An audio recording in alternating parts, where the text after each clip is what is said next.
নমস্কার বন্ধুরা, কেমন আছেন সবাই? আশা করি ভালোই আছেন। তো আজকে আবারও হাজির হলাম আপনাদের সামনে আরও একটা ইন্টারেস্টিং ভিডিওস নিয়ে। তো ভিভো বাজেট সেগমেন্টের একের পর এক বেশ কিছু ফোন লঞ্চ করেই যাচ্ছে। কিছুদিন আগে নিয়ে এলো ভিভো Y20, যেটার অলরেডি আমি ভিডিও বানিয়েছি, এবং রিসেন্টলি নিয়ে এলো ভিভো Y12S, এবং এই ফোনটি ভারতীয় মূল্যে দাম রাখা হয়েছে 9,990 টাকা। আমাদের বাংলাদেশি বন্ধুদের জন্য বলি, এই Y12S ফোনটি আপনাদের ওখানেও অফিসিয়ালি পাবেন, কিন্তু দামের কিছু হেরফের রয়েছে এবং ফিচার্সেরও কিছু হেরফের রয়েছে। সেসব নিয়ে অবশ্যই বিস্তারিত আলোচনা করব, সঙ্গে করবো এই ফোনটির একটা ছোট্ট আনবক্সিং। তো অবশ্যই ভিডিওতে শেষ অবধি থাকবেন। আমি রোহিত বকত, বংটেক চ্যানেলে আপনাকে আরও একবার স্বাগত জানাচ্ছি। আপনাদের কাছে একটা ছোট্ট অনুরোধ রইল, যদি ভিডিওতে আমার প্রথমবার এসেছেন বা আমার এই চ্যানেলে প্রথমবার এসেছেন, অবশ্যই আমার চ্যানেলটি সাবস্ক্রাইব করে বেল বাটনটি দাবাতে ভুলবেন না, কারণ আপনাদের উপস্থিতি আমাদের এই চ্যানেলে অত্যন্ত প্রয়োজনীয়।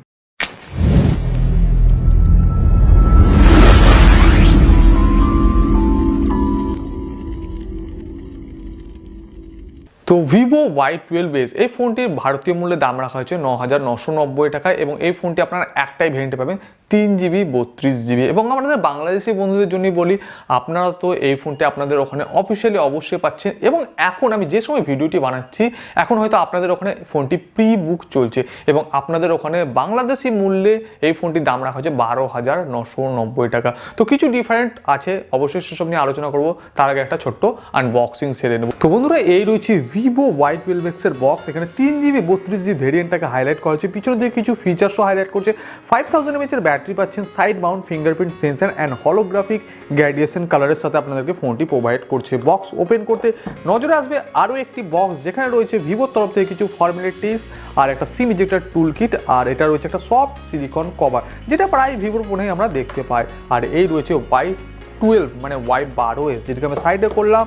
আর এইখানে রয়েছে কিছু IMEI স্টিকার। বক্সের কন্টেন্টে আপনারা পেয়ে যাচ্ছেন একটা 5V 2A মানে একটা 10 ওয়াটের স্ট্যান্ডার্ড চার্জার আপনাদেরকে প্রোভাইড করা হচ্ছে, আর যে USB কেবলটি রয়েছে সেটা রয়েছে টাইপ বি। আর বক্স কন্টেন্টে সেরকম কিছু থাকছে না। আর এই রয়েছে Y12S, যেটাকে বাইরে করলাম। বন্ধুরা, আপনাদেরকে বলতে চাই, এই যে কালারটি দেখছেন না, আপনাদেরকে অনেকটা হোয়াইট কালার মনে হবে। তো বন্ধুরা, এই ছিল আনবক্সিং। ফোনটি যদি লুকসের ব্যাপারে কথা বলি, সিমিলার লুকস রাখা হয়েছে ভিভোর যে প্রিভিয়াস ফোনগুলো ছিল, ভিভো Y20i অথবা আপনারা Y20 ফোনটি দেখাবেন, যেটা 4GB 64GB variant. Same looks, same design রাখা হয়েছে, জাস্ট এখানে ক্যামেরার মধ্যে পার্থক্য রয়েছে। সেসব ফোনগুলোতে ছিল 3টে ক্যামেরার সঙ্গে, আর এই ফোনটি আসছে 2টো ক্যামেরার সাথে। বাকি যে পিছনের যে ফিনিশিংটা দেখছেন, এটা পুরো গ্লাস্টিক ফিনিশ দেওয়া হয়েছে, মনে হবে গ্লাস কিন্তু এটা আসলে প্লাস্টিক। ফ্রেমটাও রয়েছে কিন্তু পুরোটাই প্লাস্টিক। পিছনের দিকে থাকছে ডুয়েল ক্যামেরা সেটআপ, তার ঠিক নিচে থাকছে ফ্ল্যাশ লাইট, আর নিচের দিকে থাকছে ভিভোর ব্র্যান্ডিং। এবং ফিজিক্যাল ওভারভিউ যদি কথা বলি, ফোনটির ডান দিকে পেয়ে যাচ্ছেন ভলিউম রকার্স কি, এবং তার ঠিক নিচেই থাকছে পাওয়ার বাটন, তার সঙ্গে ইন্ডিকেটর থাকছে ফিঙ্গারপ্রিন্ট সেন্সার। এবং ফোনটির সব থেকে যেটা ভালো দিক, এখানে ইউজ করা হয়েছে ডেডিকেটেড সিম ট্রের জায়গা। ফোনটির নিচের দিকে থাকছে 3.5mm জ্যাক, 5mm মাইকের জায়গা, type B charging socket, speaker grille. বেশ প্রিমিয়াম ফোনটি যদি আপনি হাতে ধরেন, বেশ প্রিমিয়াম ফিল হবে, মনে হবে একটা দামি ফোন ইউজ করছি। মানে স্লিম রাখা হয়েছে, ওয়েটও লাইট রাখা হয়েছে। এই ফোনটির ওজন রাখা হয়েছে 192 গ্রাম, এবং থিকনেস রয়েছে 8.4mm। মানে যে প্রিভিয়াস ফোনগুলো ছিল একদম সেম ওজন এবং সেম থিকনেসের সাথে আপনাদেরকে এই ফোনটি প্রোভাইড করা হচ্ছে। তো 5000 mAh এখানে ব্যাটারি থাকছে, তো সেই তুলনায় আমি বলবো থিকনেসটা অনেকটাই কম রাখা হয়েছে।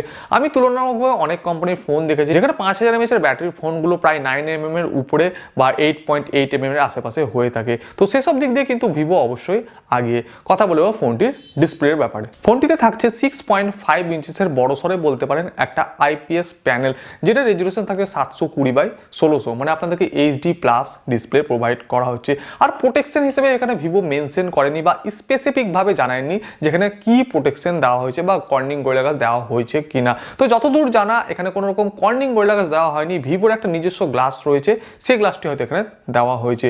ফোনটির যদি পারফরমেন্সের কথায় আসি, তো এই ফোনটিতে ইউজ করা হয়েছে স্ন্যাপড্রাগন 439 চিপসেট।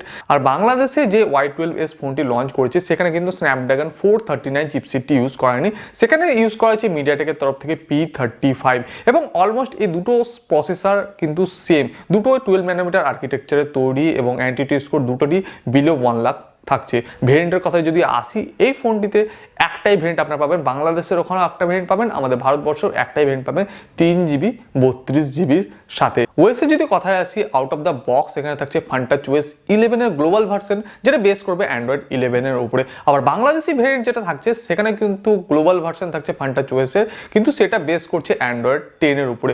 এবং আমার মনে হয় অ্যান্ড্রয়েডের 11 বাংলাদেশি ভেরিয়েন্টে পেতে হয়তো দেরিও হতে পারে, আর নাও পেতে পারেন। তো পারফরমেন্স লাইক এই যে ফোনটি রয়েছে, এই ফোনটিতে ওভারঅল পারফরমেন্স বা আপনি যদি গেমিং করেন, আমি প্রায় 2-10 মিনিট এই ফোনটিতে গেমও টেস্ট করেছি। পুরো যদি লো সেটিংয়ে গেম খেলেন, ফ্রি ফায়ার বা পাবজির কোরিয়ান ভার্সন, তো পুরো লো সেটিংয়ে খেলবে, সেখানেও তাও ফ্রেম ড্রপ ইস্যু আপনারা পেতেই থাকবেন। এবং বন্ধুরা, এই ফোনটি যেটা আমার ভালো লেগেছে, এই ফোনটি আমি বেশ কিছুক্ষণ ইউজ করলাম, গেমিং করলাম, ক্যামেরাও করলাম, কিন্তু এতটুকু পর্যন্ত আমি হিটিং ইস্যু এই ফোনটিতে দেখতে পাইনি। ক্যামেরা যদি কথা আসে, এখানে পিছনে দিকে থাকছে ডুয়েল ক্যামেরা সেটআপ, তার ঠিক নিচে থাকছে ফ্ল্যাশ লাইট। মেন ক্যামেরা থাকছে 13 megapixel, large aperture 2.2, secondary camera use করা হচ্ছে 2 মেগাপিক্সেল, অ্যাপারচার থাকছে 2.4, আর ইউজ করা যেটা বোকেন ইফেক্টের জন্য। সামনের দিকে থাকছে 8 মেগাপিক্সেলের ক্যামেরা, এবং ক্যামেরার মধ্যে মোটামুটি সব ফিচার্স এবং বিভিন্ন ধরনের ফিল্টার্স ইউজ করা হচ্ছে, শুধু থাকছে না স্লো মোশন এবং টাইম ল্যাপসের মতো সুবিধাগুলো। এবং বন্ধুরা, আপনারা এই ফোনটিতে ক্যামেরা টু এপিআই লেভেল 3 অবধি সাপোর্ট পাচ্ছেন। তো আপনারা যদি এখানে কোনো রকম জি ক্যাম ইউজ করেন, তো আমি বলবো নর্মাল ক্যামেরার থেকে জি ক্যামে অনেক আপনি শার্পনেসের হেরফের পাবেন। এবং ভিভোর যেসব ক্যামেরার এখন আউটপুটগুলো আমরা পাই বাজেট সেগমেন্ট বা হাই সেগমেন্টের, একটু বেশি বিউটিযুক্ত ফটো আসে, সেখানে যদি জি ক্যাম ইউজ করেন, তো আপনি শার্পনেসের অবশ্যই চেঞ্জেস দেখতে পাবেন। ব্যাটারির যদি কথায় আসি, এই ফোনটি থাকছে 5000 mAh এর ব্যাটারি, বক্সে থাকছে 5 ভোল্ট 2 অ্যাম্পিয়ারের চার্জার, মানে একটা 10 ওয়াটের স্ট্যান্ডার্ড চার্জার দেওয়া হচ্ছে, যেখানে অনায়াসে এই ফোনটিকে আপনারা চার্জ করে নিতে পারবেন। সময় হয়তো একটু তুলনামূলকভাবে লাগতে পারে, তো আপনাদেরকে এখানে কোনো রকম ফাস্ট চার্জার দেওয়া হয়নি। আর এই বাজেটে আশা করি কিছু কিছু কোম্পানি ফাস্ট চার্জিং দেয়, কিন্তু বেশ কিছু কোম্পানি ফাস্ট চার্জিং দেয় না। তো ভিভোর কাছ থেকেও আমরা আশা এটা করতে পারি না। যদি কিন্তু ফাস্ট চার্জিং দিত, তাহলে ফোনটি হয়তো আরও ভালো হতো এই বাজেটের মধ্যে। তো বন্ধুরা, আপনারা যদি চাইছেন একটা বাজেট সেগমেন্টের মধ্যে ভালো ফোন কিনতে, ভালো লুকস থাকবে, স্লিম থাকবে, লাইট ওয়েট থাকবে, দেখতেও ভালো হবে, ব্র্যান্ডটাও একটু ভালো হবে, তাহলে কিন্তু এই ফোনটি কিনতে পারেন। আবার যদি আপনি ভাবছেন যে একটা বাজেট সেগমেন্টের মধ্যে গেমিং ফোন কিনবো, আবার এই ফোনটি কিনে বসে থাকছেন, তো একদমই আপনি ভুল করবেন। ফোনটি মোটে গেমিং খেলার জন্য বানানো হয়নি। তো এই প্রাইসে, মানে বাজেট সেগমেন্টের মধ্যে আপনারা যদি অন্যান্য কোম্পানিতে যান, তাহলে হয়তো আপনি এর থেকে অনেক ভালো প্রসেসর বা ভালো পারফরমেন্সের সাথে ফোন পেয়ে যাবেন যদি গেমিং ফোন পারচেস করতে চান। তাছাড়া যদি আপনারা ভিভো লাভার্স হন, তো অবশ্যই এই ফোনটি পারচেস করতে পারেন। তো আপনার কি মতামত বন্ধুরা এই ভিভো Y12S এর ব্যাপারে অবশ্যই কমেন্ট করে জানাতে ভুলবেন না। তো আজকে ছোট্ট সুন্দর ভিডিওটা এখানে শেষ করছি, দেখা হচ্ছে পরবর্তী আরেকটা নতুন ভিডিওতে। আশা করি ভালো আছেন, ভালো থাকবেন এবং অপরকে ভালো থাকার সুযোগ করে দেবেন। আজকের জন্য বন্ধুরা বিদায়।